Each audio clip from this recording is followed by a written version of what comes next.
people going, we've kind of seen various renditions of that, even with messaging. Ultimately, you need a plan of action and some kind of execution with specifics. I'm curious for you, what does that look like? What does protecting the vote at national level look like? If you were to get into power, what does sort of economic independence look like? And maybe if you can provide, I don't know, any policies you have in mind, any anecdotal evidence, or just any sort of specific plans that you actually have in mind. Once, you know, at some point, once you're done, you preach into a choir, and then you execute. So I'm curious what that execution looks like for you. Thank you very much. I'll take it that those are two questions. One, how we plan to protect the vote at the national level, and our basic policy, what we plan to do when we take power. Not if, but when. First of all, we have tried it in the past, like you saw in this video, and many other happenings that have not been on camera, to protect the vote, well knowing that the regime back home is a master at vote rigging, is to sensitize the public. This is not a job for only the politicians or the leaders, but the entire society. We have tried it in Chadolo East, where I was running for parliament, and we've tried it in 5 other by-elections. Sensitizing people and people taking charge of guarding their vote has always been our answer. While we know that President Museveni and his regime continues to use the military, still our effort has been to galvanize the people. But this time, to make it at a national level, we have called for unity, to make sure all of us are as the forces of change. And by forces of change, I mean all opposition political parties, the civil society organizations that are advocating for change. We are planning to come together. We are in advanced stages of our initiative of bringing all forces of change together. We might not certainly bring 100% of them, but I'm sure if we manage to come substantially together, we'll be able to get the vote, and yes, we will win and we'll be announced winners. Now, what happens when we take power? When I am president of Uganda, there's so many things that we intend to change, but first, we want to put an end to gun rule and to elevate the voice of the people. We want it to be like all other countries where the will of the people reigns supreme, where leaders are truly servants of the people, and the people of a country are the bosses. We want to reinvent the rule of law and elevate the observation of human rights, because that has been a challenge, and even myself and many other leaders that I work with have been victims of that, so that we want to change. We want to change our education system. You notice that back in Uganda, education in a great way is training only employees, is training job seekers and not job creators. We want to empower our education system. If I'm to talk a little deeply about education, I envision 3 A's in our education. The academics, the arts, and the athletics. And we want to give them equal attention, because I'm personally not an academic, but it is the arts that transformed my life. And there's so many youths out there that are not necessarily academics in the ghetto, but they could transform not only themselves, but their communities through the arts or the athletics. You notice that Ugandans are extraordinarily talented in the athletics. So if we put a touch of education and polish our athletics, it would be amazing. We want to change our healthcare system. It disturbs me so much to see us lose 19 women every day giving birth. It puzzles me so much to see us lose more than 300 children every day under the age of 5 dying. You know, we can stop that. We can invest in our healthcare system, just as per the Abuja Declaration that was pushing for the elevation of the health budget. We want, of course, well knowing that I come from a country called the Pearl of Africa, the most beautiful part of Africa. Not only beautiful, but fertile. We can potentially be the food basket of the entire region if we invest in our agriculture and research enough about it. And that also includes our revising our land policy to see that we empower people to invest realistically in mechanized agriculture. Right now, as we speak, those that rule over us have literally taken over the land of the people. There are massive land evictions, while the family of the president and those hangers on around the president own land way in their miles.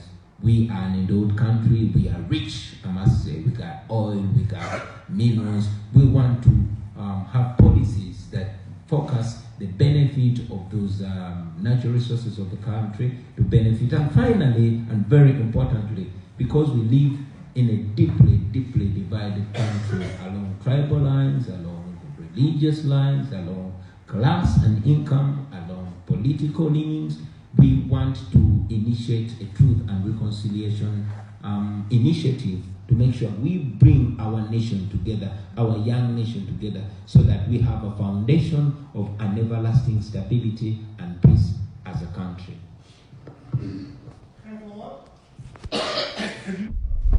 Excuse me.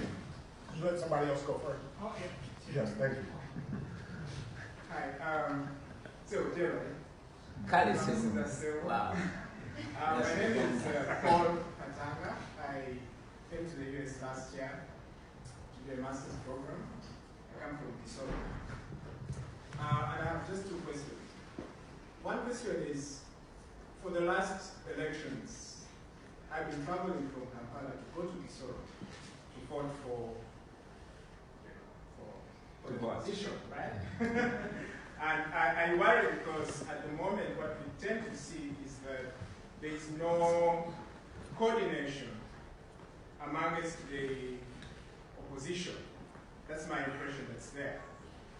And most of us, including young people that I see, have sort of lost hope in terms of participating in voting, because you vote and something else happens.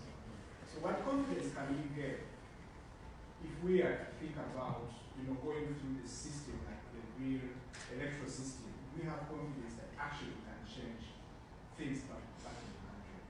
That's one. Two, when I came here in the US, one of the questions that I've struggled to answer is this question of, do you plan to go back home? Like all my friends, people that I come across, ask this question, do you actually plan to go back? It's a big puzzling question for me in terms of looking at the future. Do I have a Uganda that I can be proud of? Do I have an opportunity to go back and get a job? Do I have an opportunity to actually get what is worth a graduate of YALE University when I get back? So I think it's a big question, not just for young people that are here, but also even young people that are back home. They have actual opportunities to grow and flourish back in Canada. Thank you very much. You see, I told you Ugandans are smart. They ask very interesting questions. These are two questions. One is about coordination and whether you will come back to Uganda. I would love to ask you that question when we're out of this room. Now, about the coordination, it's very true we didn't have enough coordination in the beginning. But like you said, you've been a few months away from Uganda. Allow me to bring you up to speed. Our initial stage was to wake up the people, to open their eyes to the reality, because many of our brothers and sisters in Uganda were actually slaves in their own country, and they could not see that. By now, I'm glad to inform you that the vast majority of Ugandans have their eyes open. About coordination, we a few months ago unveiled our national coordinators. We continue to unveil coordinators on district level up to constituency level. We want to have coordinators not only up to village level, but up to household level. Recently, we launched a students' movement because the students themselves in Uganda also have their own constituency. We launched a women's movement, and they're all working well because we are working from different fronts. We are of the vision that by the time we get to elections, we have coordination in every part of the country, and that would be the most effective way of, protecting the vote and making sure the voice of the people reigns supreme. Now, about if a graduate of Yale University is going to come back home to a Uganda that is misgoverned, to a Uganda where there's no respect for human rights and the rule of law, to a Uganda where corruption is the order of the day, to a Uganda where there's no free speech, no freedom of expression, no freedom of association. That's a question that you and I as Ugandans must answer, and we must answer it practically. Man, I'm an artist, a superstar in Uganda that is not allowed to perform. The Constitution guarantees my fundamental rights to earn a living, but I cannot, and we have to fix that, me and you. So that's a question for us to answer. I would say that the United States, Europe, and indeed many other developed countries are filled with our resourceful people that would help transform the destiny of Uganda. But we can only do that if we decide to get involved. So yes, many professionals are coming back home. Many are joining us in the struggle. Many are doing what they can do in the countries where they are. But we know that ultimately, after we overcome this, our mission is to repatriate all of you resourceful people so we can work together and build a country that we shall all be proud of. Yes. Hi, thank you for being here. My name is Nadira, and I'm a senior at Yale. You earlier said it's not a question of if, but when. And what makes you think that this election is going to be different from last ones? And also, what makes you think that your president is going to step down, even if it's a fair election and someone else wins?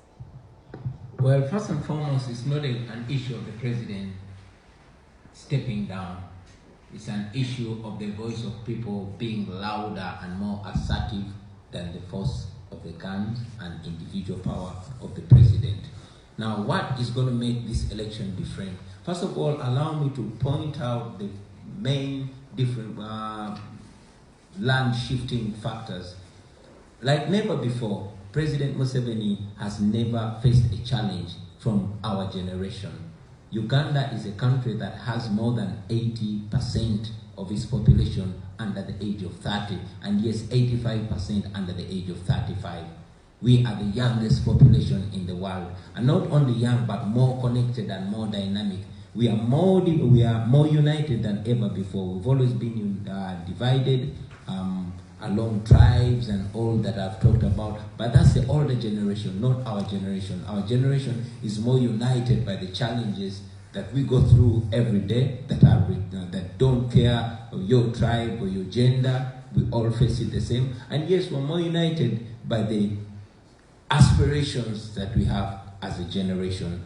So we believe that there is going to be a massively different style of voting. We have for close to a year now been calling upon Ugandans to massively register, because we believe that the only way we are going to win this fight is by knockout. And by knockout I mean we want to overwhelm President Museveni. Since we started advocating for Ugandans, especially young people, to get involved and to register as voters, a record 3 million people have registered, new voters have registered, and many continue to register. So we believe that by 2021, the voters that will have registered alone will be overwhelming, and that is going to substantially change the dynamics of the election. So we believe that and many other factors are going to cause the change that we want. I am going to represent my generation, which generation has been effectively mobilized to look at things the way they are, to get involved themselves, and yes, to seek 21st century solutions for 21st century problems by 21st century people, which is none but ourselves. Now, about whether President Museveni will concede defeat or not, we wait to cross that bridge when we get there. All those questions, thank you.